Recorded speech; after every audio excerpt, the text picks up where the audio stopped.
Okay, so this is special episode 3180, 3181, and 3182. Gamit tayo ng taro para tingnan natin, 'di ba? Kung ano yung masasabi ni universe patungkol doon sa daily episode natin. Kasi controversial yung daily episode. Panoorin nyo ha. Una, that's the page of wands. Pangalawa, the tower. And pangatlo, the magician. Okay. So ngayon, kung makikita ninyo at napanood ninyo yung daily episode, ando doon yung pagiging, yung inner knowing, yung pagiging clever, at saka yung pagkakaroon ng, yung pagtahak mo sa landas na meron ka. 'Di ba? So, sa tao, dito sinasabi, yung page of wands kasi, ito yung landas na tinatahak mo. Posible na ito'y bagay or matagal mo nang gustong gawin, matagal mong gustong makamtan, mabili, makuha, maangkin, na naging dahilan ng matinding away, matinding sagutan. Ito yung tower kasi na minsan dinadaan mo na sa barang, kulam, sumpa, gayuma, makuha mo lang yung gusto mo. Alam nyo ba na may mga tao na dahil lang gusto nilang sila yung manguna lagi sa school, sila yung manguna lagi sa kumpanya, kahit sirain pa nila yung dignidad ng iba, kahit sirain pa nila yung pamilya ng taong yan, wala silang pakialam, makamit lang nila yung gusto nila. At dito lumalabas sa pangatlong baraha, the magician. So, minamanifest talaga nila. Yung iba ginagastusan, alam nyo ba, na ginagastusan, meron akong client na yung anak niya is literal na matalino. Valedictorian since elementary. So, kaso nga lang, pagdating na sa college, candidate yung anak niya sa summa cum laude.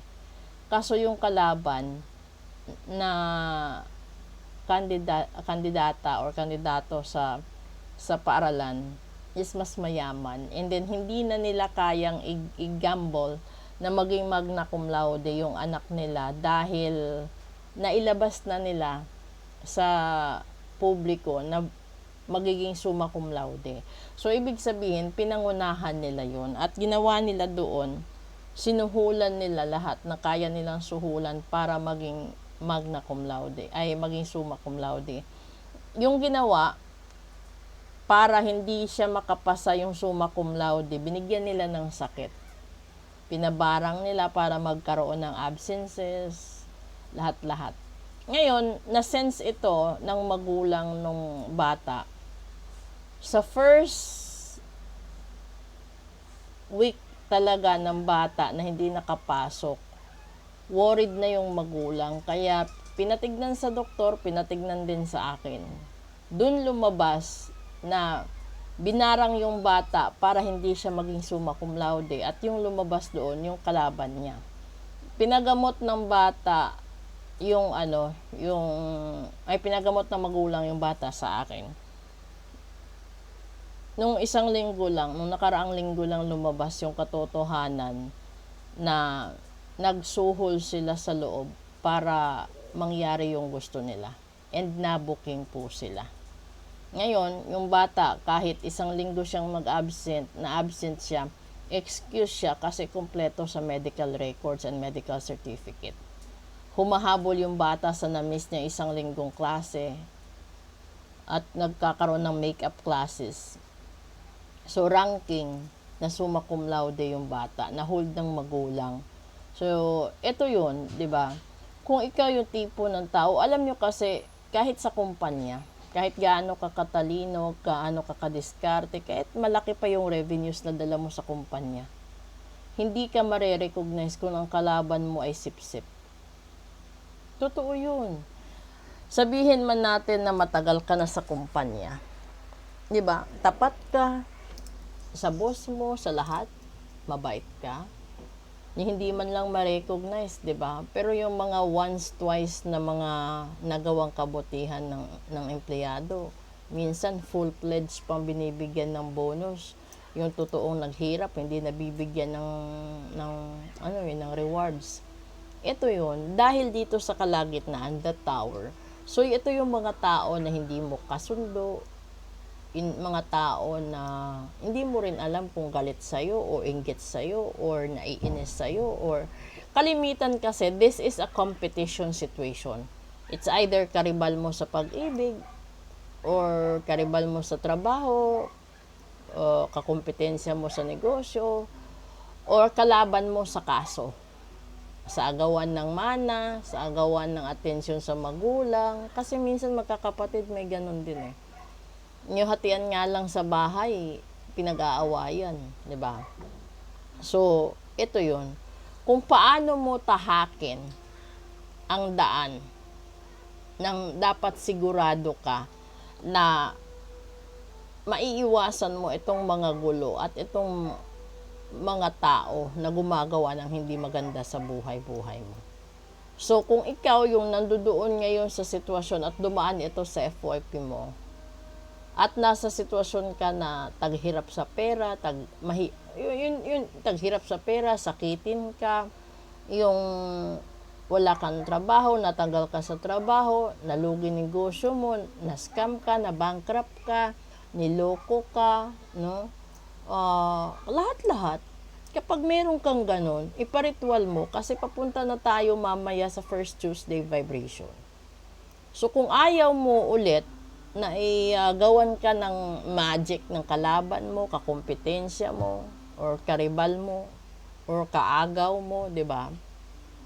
Gawin mo ngayon. Huwag kang magsayang ng oras dahil kung ikaw nagpapahalaga sa kung ano man ang pinapahalagahan mo, yung kalaban mo, mas mabilis pa yun sa kabayo. Lalong-lalo na alam niya First Tuesday, alam niya First Friday, ganun. So, kung ikaw talaga, ayusin mo yung pagtahak mo. Kasi alam mo minsan, hindi mo alam.